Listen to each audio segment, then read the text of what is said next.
આવશે પ્રસંગમાં, કોણ મને અડશે, કોણ કેટલું રડશે, એ સમયે જો હું જ નહીં હોઉં તો યાર મને ખબર કેમ પડશે? ઈશ્વરની બાજુમાં બેસીને ફૂલ એચડીમાં મારે મારું મૃત્યુ જોવું છે. મારા જેવી વ્યક્તિ મરી ગઈ એ વાત પર મારે પણ થોડું રડવું છે. કેટલાક ચહેરાઓ છેક સુધી ધૂંધળા દેખાયા, કેટલાક ચહેરાઓ છેક સુધી ધૂંધળા દેખાયા. એ ચહેરાઓ આજે સ્પષ્ટ જોવા છે. ચશ્માના કાચ, કારની વિન્ડ સ્ક્રીન અને ઘરના અરીસાઓ મારે સાફ કરવા છે. જેમને ક્યારેય ન કરી શકી એવા કેટલાક લોકોને જતા પહેલા મારે માફ કરવા છે.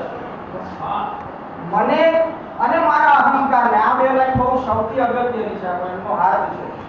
મને અને મારા અહંકાર બંનેને મારે જમીન પર સૂતેલા જોવા છે.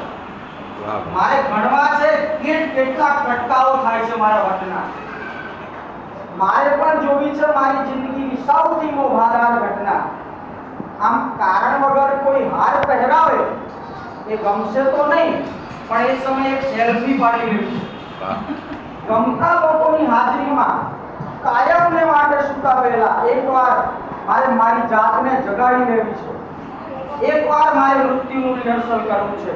હે ઈશ્વર, કાં તો તું મૃત્યુનું પોડકાસ્ટ કર ને કાં તો મારા મૃત્યુનું સ્વર્ગમાં લાઈવ ટેલિકાસ્ટ કર.